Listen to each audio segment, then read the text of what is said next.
Some people, by the way, have to have more than enough money to do what they want, when they want, where they want, with whomever they want, contribute the way they want. And if that's their must, they find a way. I know that sounds overly simplistic, but it's true. You know, somebody once said you could take all the money in the world out of the hands of everybody, out of all the wealthy people in the world who are really successful, give it to other people. It wouldn't take too long, those people would have it back in their hands. It's not because they're manipulative, it's because they have a standard. Some are manipulative, don't get me wrong, but they got a standard of what they're gonna find a way to make happen. I'm just simply saying to you, take those 3 magic words and live them. Raise your standard. And if you really wanna do it, then I'll tell you the most important secret. Have you ever done this? Have you ever told yourself you're raising your standard? Okay, I'm gonna go make this happen. I'm gonna go make this much money. I'm gonna transform my kids. I'm gonna create the ultimate relationship in my life. I'm gonna transform my body, whatever it is. And then you don't have strong enough reasons and you don't use it. You don't follow through. It's because you didn't back up your standards with what makes those standards real, and that's rituals. Rituals are where the power is.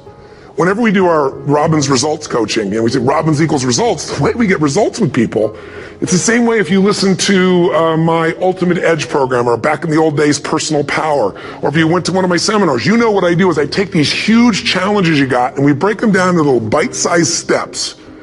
Little things you do each day that after you do them, you get so much momentum that it's easy to succeed. You're not overwhelmed. You have these victory day after day after day on little things. If you went to Ultimate Edge, I'm sure you learned about the hour of power, or the 15 minutes to be able to be fulfilled, or 30 minutes to thrive, where you literally just condition your body and emotion with a couple little rituals. So it doesn't matter what's going on in your world, you feel that strength, and it's not fake, it's not some pump up, it's coming from inside you, and it works. Rituals define us. Now, we're looking at so many great people, but we're looking for the people that have the mental, emotional fitness, the chemistry, the psychology, to be able, no matter what they face, to turn it around. And that shows up more than your CV does, that's for sure. That shows up a hell of a lot more than telling us what you can do. It's feeling who you are. And so I think that's what you're going to experience from this event, and I really look forward to serving you, and I'm glad you're coming. And for anybody else who's dealing with this, listen, I know it feels overwhelming, but you know, my grandfather created Yogi Bear and the Flintstones. He was one of the original writers from Bozo the Clown, and he was a really amazing man. But I can tell you that there were stages where he lost his jobs, and one of those turned out to be the best. In fact, the people he went to work with were a group called Hanna-Barbera. If you remember as a kid watching those cartoons, some of the biggest cartoons in the company, both those guys, Hanna-Barbera, were fired for Warner Brothers, which was at the time the biggest and the dominant force in cartoons on earth, and they ended up being bigger than Warner Brothers. I mean, there is an opportunity when a crisis happens, because what it does is if you keep your head together, your strength, your emotion, your vitality, your energy, then it'll allow you to find something new. And what's new is always better. Just remember, you know, whatever's happened in your life, if you can develop a belief and a trust inside yourself or of your creator, that what's next is always better. That life is not happening to me. It may look like it's happening to me, but there's some gift in here and I'm going to find it. And you will get that from being in this event day and night for 4 days. And you're going to have a support system of people from all over the earth that'll become your friends. It's pretty gorgeous.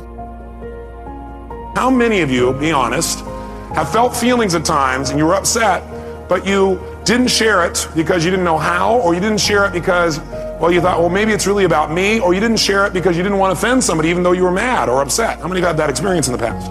And when you don't share something, what happens when you just keep it inside and build it up? Yeah, it festers. Does it get better or worse? It gets a lot worse, and eventually what happens, then you blow up about something that could have been handled so much easier along the way. But then there's the other approach, which is you're looking for things on a regular basis to be able to give people feedback about. And some people develop that habit, or you communicate in a way where basically you're communicating your feelings, like you're upset, but do you always have all the information? No. And so you're making a decision about how to feel based on false information. How many of you have ever gotten upset and later on felt a little dumb because you found out you were upset about something really shouldn't have been upset about? So one philosophy says, keep it inside. The other philosophy says, well, get it out. Well, what if you get it out and then you find out you were wrong? By the way, do we like being wrong? No. So then what would we probably do? Justify, defend? Well, yeah, I didn't know that, but if you've done that before. Right? And that does not make a relationship work. Plus, that person gets upset. It's kind of like, anybody ever come up to you and say, why are you upset? And you go, I'm not upset. You go, no, yeah, you are. No, I'm not. Yes, you are. Well, I'm getting upset. Okay, that also happens unless we're really clear. So what we're really going to do is we're going to start our whole basis of studying of communication to remember one thing, and write this in your notes if you would, and that is the quality of your life is directly related to the quality of your communication. The quality of your life is the quality of your communication, period. The quality of your life is the quality of your communication. When people tell me, oh, I'm skeptical, I'm pessimistic, I usually look at them and say, let's be honest, you're gutless. And I'm not saying that to you, John, but if somebody comes to me in that attitude, I go, you're gutless. You know why I say that? Because it doesn't take any guts to be negative. It doesn't take any guts to be pessimistic. It doesn't take any guts to be skeptical. It takes courage to have faith. It takes courage to say, I'm going to try something. Because what you're really telling me, brother, and I'm not being harsh on anyone, what you're really telling me is you're afraid of being disappointed, and I get it. So many things overpromise and underdeliver. So if you want to know who I am, you don't have to watch how my lips move. Go online. Go in our social media. Read all the people that have been through the events and see how many hundreds of thousands of people saying it was the greatest experience of their life. Not it was good or it was really nice or I enjoyed it. People say it changed my life. So don't ask me. Go read or go talk to people online who've been to the events and so forth would be a way to do it. But in the end, there's no free lunch. You're going to have to do your part. And you got to be willing to take a risk of some sort and bet on yourself, or you're not going to make progress. But I get it if you're skeptical. I'm not here to try to convince you in any way, but maybe talk to people who've had the experience, because it's easy to be skeptical, because really we all want certainty. And if I could give you my 2 cents, John, the quality of your life is in direct proportion to the amount of uncertainty you can comfortably live with. I'm going to say that again for all of you. Sounds really simplistic, but it's pretty profound in terms of when you understand what it really means. The quality of our lives is in direct proportion to the amount of uncertainty we can comfortably live with. See, if you have to be certain about everything every moment, you can't do squat. And if you're going to be alive, you got to grow, and you can't grow unless you're facing things where there's uncertainty. Whatever it takes, something's going to make you laugh, smile, something's going to tease yourself, but something's going to move you to another level. If you identify yourself in a new way and you own that every day, and that becomes the standard of how you live, you'll find the way to make that standard real. Money's the same way. Think about it. It doesn't matter what's happening, quote unquote, in the marketplace. People that make money find a way to make money no matter what, don't they? I mean, most people's standard is to pay their bills. So that's what most people find a way to do, even when economic times get tough. Most people, if that's their absolute standard, they find a way. Some people's standard is pay their bills most of the time. And so most of the time they do. Some people's standard is not just to pay their bills, but to take care of their family and maybe even some of their friends. And they find a way. In fact, some people may be in a family where they don't have enough money. They barely have money to pay their bills. They work their guts out. And then somebody, their mother, their father, somebody else, their sister gets ill, and there's not enough money to take care of it. Nobody else has money in the family. They don't either, but they find a way to get that money to take care of their mother or father, don't they? And pay their bills. They never could do it before. Why?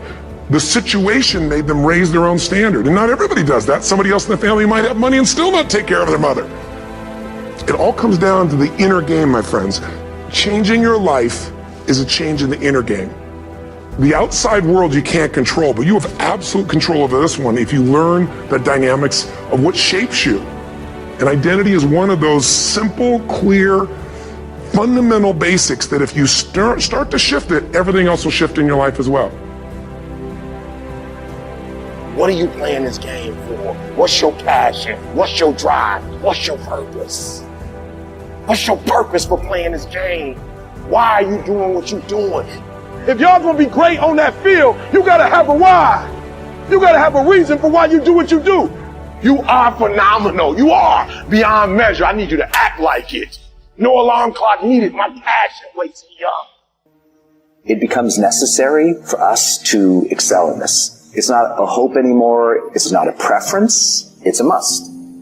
It becomes so necessary that it connects with our identity, that we feel it is necessary for me to deliver with excellence here because that is who I am. This topic, this thing I'm doing, I care about this. I want to master this. And when we hit that, game changer. we all have two people. We have the easy voice, which is that very comfortable voice holding you saying it's going to be okay. Doesn't care how good you are, just loves you. Just loves you no matter how messed up you are in life.